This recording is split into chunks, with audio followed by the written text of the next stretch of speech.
Tudor versus Omega. Siapakah yang punya jam tangan lebih baik? Kalian pasti udah nunggu, ini part terakhir. Mencoba meranking 10 jam tangan terbaik dari budget 10 juta sampai 20 juta sesuai request kalian. 2 jam tangan ini akan gua taruh di top 10 list jam tangan terbaik versi Idean Watch dengan budget 10 sampai 20 juta. Sebelum gua masuk ke video, seperti biasa di sini ada disclaimer. Kalau kalian belum tahu disclaimernya apa, kalian bisa langsung nonton di part sebelumnya, sudah gua kasih disclaimernya di sana. Jadi langsung aja, 1 jam tangan dari brand Omega yang akan gue pilih adalah Omega TV. Buat kalian yang bingung kok namanya TV, ya betul, seperti televisi bentuknya, dia mengacu ke televisi tabung zaman dulu. Kalian pasti nanya lagi, emang Omega dapat 10-20 juta? Jawabannya dapat, dan hati-hati. Karena Omega TV ini banyak banget serinya dan banyak banget update-nya gitu. Khususnya, nih gue buka aja, kacanya banyak yang diganti, dialnya banyak yang diganti. Diganti sama apa? Fake pastinya. Terus jadinya Franken dong. Betul. Kalian pasti udah tahu kalau udah ngikutin Idean Watch, banyak banget jam-jam Swiss tuh partnya diganti-ganti, di switch jadi fake. Dan bahkan ada yang dicat ulang dan hitungannya juga Franken itu. Dan berikutnya, kenapa gue pilih jam tangan ini, Omega TV ini tidak ada yang quartz sepengetahuan gua. Semua lini Omega TV itu adalah automatic. Jadi Omega TV ini bisa dibilang cikal bakal munculnya Speedmaster profesional atau yang dikenal dengan Moonwatch. Karena kalau kalian cari case Moonwatch zaman dulu itu banyak banget, ada Mark 1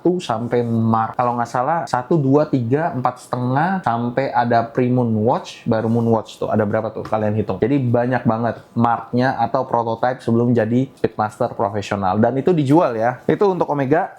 Yang kedua dari brand Tudor, langsung aja. Tudor yang gue pilih adalah Tudor Prince Oyster Date. Buat yang nanya nih, emang dapat Bang Tudor 10-20 juta? Jawabannya dapat, dan bahkan ini seri yang ada stem Rolex-nya kalian juga bisa dapat. Jadi Tudor sama Rolex dulu tuh masih sering tukar-tukaran spare part. Bahkan ada spare part Tudor yang stemnya masih logo Rolex, tulisan Rolex tuh banyak banget. Nah, Tudor Prince Oyster Date ini kalian bisa dapatkan di harga 10-20 juta dengan stem Rolex. Jadi secara tidak langsung kalian beli jam tangan apa? Jam tangan Rolex. Banyak dong Bang Frankennya, sangat banyak. Karena untuk Tudor Prince Oyster Date ini, crown-nya bahkan masih ada yang logo Rolex. Kalian bayangin, kalau itu diambil sama orang, ditaruh ke Datejust, bagaimana? Gitu, gampangnya kayak gitu ya. Terus kacanya banyak yang dipalsuin karena biasanya sudah pecah. Rantainya banyak yang diganti-ganti karena kemarin ada case-nya rantainya palsu gitu. Jadi memang banyak orang yang mau bikin Tudor Prince Oyster Date. Jadi Tudor ini sangat unik di mana part-partnya tuh bisa dibilang paling banyak part Rolex dengan stem Tudor, bahkan stem Rolex juga di dalam jam tersebut. Buat yang nanya, Bang quartz ya, kok murah banget? Enggak, automatic pastinya gitu. Dan juga ada yang manual wind versinya. Jadi tinggal kalian pilih aja sesuai budget kalian, tapi range-nya pasti di 10-20 juta itu. Khususnya yang manual wind ya. Kalau yang automatic harus hati-hati notch-nya, karena automatic pasti di atas harganya di yang manual wind. Kalau kalian bisa dapat yang automatic, harap hati-hati, dengan harga murah tuh biasanya banyak banget Franken-nya atau jamnya bermasalah, mesinnya kurang sehat. Itu make sure kalian take a notes di situ. Sekarang gua akan taruh tadi Omega TV dan Tudor Prince Oyster Date di top 10 list jam tangan dengan budget 10-20 juta. Ini tinggal peringkat 1 dan 2. Kalian pasti udah nunggu-nunggu dari kemarin. Yang pertama,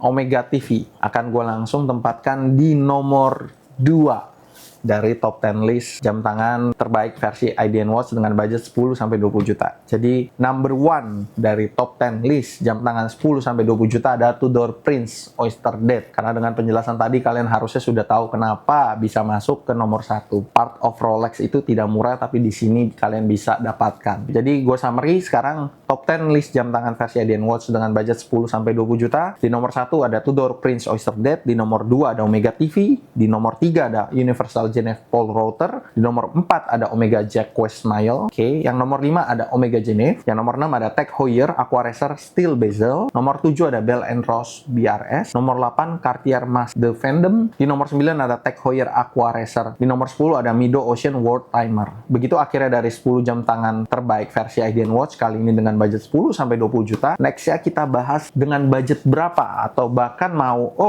campur dong Bang sama Japan brand. Nah, itu lebih menarik. Gua akan lakuin sesuai request kalian yang mau, atau ada request kalian mau di budget berapa atau modelnya apa specifically kalian mau kita ranking gitu, silahkan langsung komen di bawah.